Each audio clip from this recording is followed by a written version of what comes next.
Imagina que el mal no solo corrompe a un individuo, sino que mancha la reputación de una cultura entera. Que un solo nombre, un solo monstruo, sea capaz de torcer la percepción pública de millones de personas, condenándolos por una afición. En los anales del crimen japonés, pocos nombres resuenan con la oscuridad y el impacto social de Tsutomu Miyazaki. Un depredador que no solo robó la inocencia, sino que dejó una cicatriz permanente en la imagen de los otaku. Pero, ¿qué ocurrió realmente en la mente colectiva para que una subcultura se convirtiera en sinónimo de depravación? Japón, finales de los años 80, una época de burbuja económica, de opulencia desmedida y de un florecimiento cultural sin precedentes, especialmente en el ámbito del anime, el manga y los videojuegos. Era la era de la explosión. Otaku, un término que hasta entonces se refería a un aficionado con un interés profundo y casi obsesivo en algún hobby, pero que pronto adquiriría un matiz siniestro. En ese contexto de aparente prosperidad y avance tecnológico, un depredador silencioso se movía entre las sombras de Tokio. Su nombre era Tsutomu Miyazaki y su historia es un descenso a la depravación que no solo aterrorizó a una nación, sino que dejó una huella indeleble en la percepción de toda una subcultura. Hoy, en Almas Corruptas, desenterraremos los hechos que rodearon a Miyazaki, el asesino otaku, y analizaremos cómo su caso, más allá de la brutalidad de sus crímenes, se convirtió en un catalizador para la estigmatización y el miedo hacia los aficionados del manga y el anime. Veremos cómo una serie de actos horribles pudo cambiar para siempre la forma en que una sociedad miraba a una parte de sí misma y el legado oscuro que aún persiste. Tsutomu Miyazaki nació en 1962, un joven que aparentemente no encajaba. Era el mayor de 4 hermanos, pero nació con una deformidad congénita en sus manos que limitaba su capacidad de agarre, una limitación física que, según algunos, se tradujo en una profunda inseguridad y una dificultad para relacionarse con los demás. Era un niño introvertido, obsesionado con la televisión, los dibujos animados y las películas de terror. Esta fascinación por lo oscuro y lo fantástico se intensificaría con los años. En 1988, mientras Japón vibraba con el éxito de Akira y los videojuegos de Nintendo dominaban los hogares, Tsutomu Miyazaki, con 26 años, se embarcó en una escalofriante serie de crímenes que duraría casi un año. Sus víctimas, 4 niñas pequeñas de entre 4 y 7 años, los secuestró, abusó y asesinó, entre agosto de 1988 y junio de 1989. La primera, Mari Konishi, de 4 años, desapareció el 22 de agosto de 1988. Su cuerpo fue encontrado meses después. El modus operandi de Miyazaki era escalofriante en su simplicidad. Atraía a las niñas con la promesa de dulces o fotografías, las llevaba a su coche y las transportaba a lugares remotos para cometer sus atrocidades. No había testigos, no había huellas obvias, solo la creciente desesperación de las familias y la impotencia de la policía. Miyazaki no solo asesinaba a sus víctimas, se llevó trofeos y en un acto de depravación inconcebible, se dedicó a consumir partes de sus cuerpos. Su caso era una pesadilla, un horror, que se intensificaba con cada nueva desaparición. La sociedad japonesa, acostumbrada a bajos índices de criminalidad, observaba con pánico cómo este depredador invisible parecía burlarse de todos. La prensa lo apodaba el asesino de pequeñas niñas. Y entonces, un detalle perturbador empezó a emerger, un hilo que la policía aún no era capaz de atar: las cartas enviadas a las familias, cartas crípticas y crueles, firmadas con nombres inventados. Lo que no sabían es que el terror aún no había revelado su rostro más grotesco. El 6 de junio de 1989, Miyazaki secuestró, a su cuarta y última víctima, Ayako Nomoto, de 7 años. Horas después, mientras intentaba deshacerse del cuerpo, una serie de afortunadas coincidencias llevaron a su captura. Una vecina vio a un hombre sospechoso con una bolsa. Otro testigo lo vio quemando algo en el bosque. La policía lo detuvo y lo que encontraron en su apartamento de Hachioji, Tokio, lo cambió todo. Su piso era una auténtica cámara de los horrores. Miles de cintas de vídeo, anime, manga, películas de terror, videos pornográficos. Pero entre ellas, y esto fue lo verdaderamente perturbador, había vídeos que él mismo había grabado de sus víctimas, de los cuerpos de las niñas. Incluso había una grabación donde, vestido con atuendos femeninos, recreaba escenas de sus crímenes.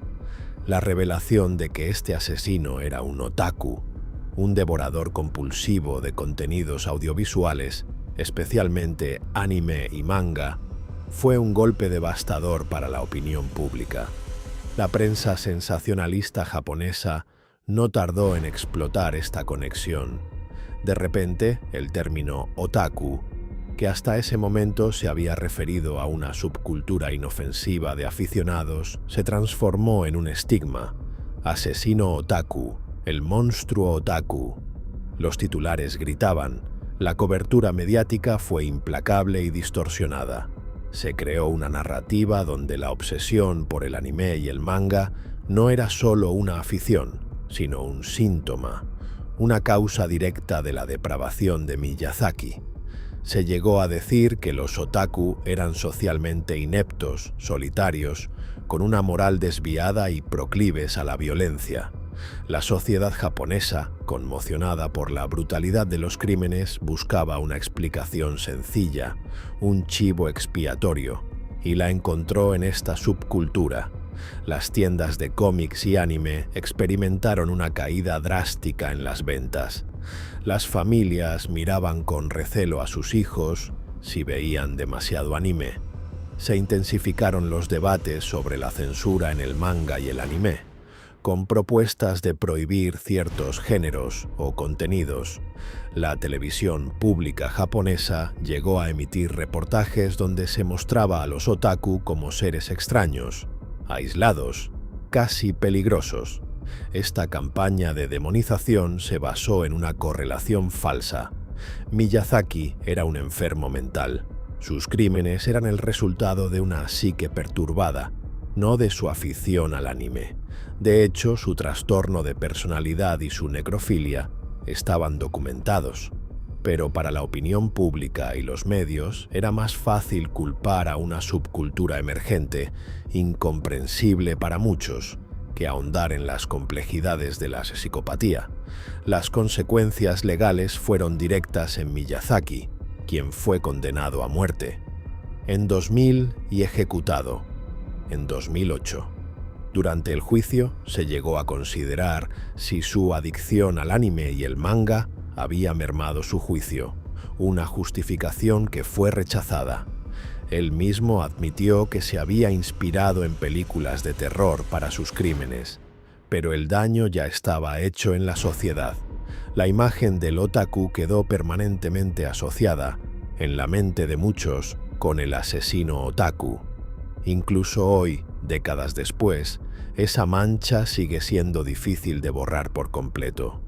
Y este fue solo el principio de una era donde la fascinación por lo digital y lo fantástico sería vista con creciente suspicacia. El caso de Tsutomu Miyazaki es un trágico recordatorio de cómo los actos de un individuo pueden tener un impacto social desproporcionado. Para la comunidad otaku, la estigmatización fue brutal y duradera. Muchos jóvenes y adultos que disfrutaban del anime y el manga se vieron obligados a ocultar sus aficiones por miedo al juicio social. La palabra otaku pasó de ser un término descriptivo a casi un insulto, cargado de connotaciones negativas de aislamiento social, perversión y peligro. Las declaraciones de los familiares de las víctimas reflejan la devastación incomprensible que sufrieron. Es imposible encontrar palabras que describan el dolor de perder a un hijo de esa manera. El propio Miyazaki, en sus interrogatorios, mostró una frialdad escalofriante, sin arrepentimiento real, intentando a veces justificar sus actos con delirios.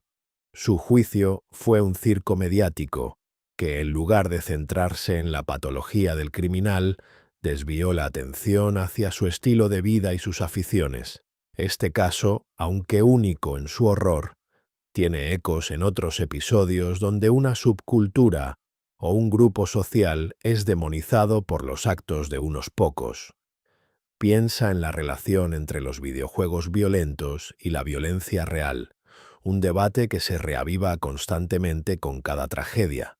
Miyazaki no causó directamente cambios legislativos importantes en la censura de medios, pero sí impulsó un autoexamen crítico dentro de la industria del entretenimiento japonés. La sociedad japonesa se vio obligada a confrontar sus propios miedos y prejuicios. El impacto a largo plazo fue una mayor cautela en la representación de ciertos temas en el anime y el manga, y una lucha constante por parte de la comunidad otaku para desvincularse de la imagen que Miyazaki les impuso.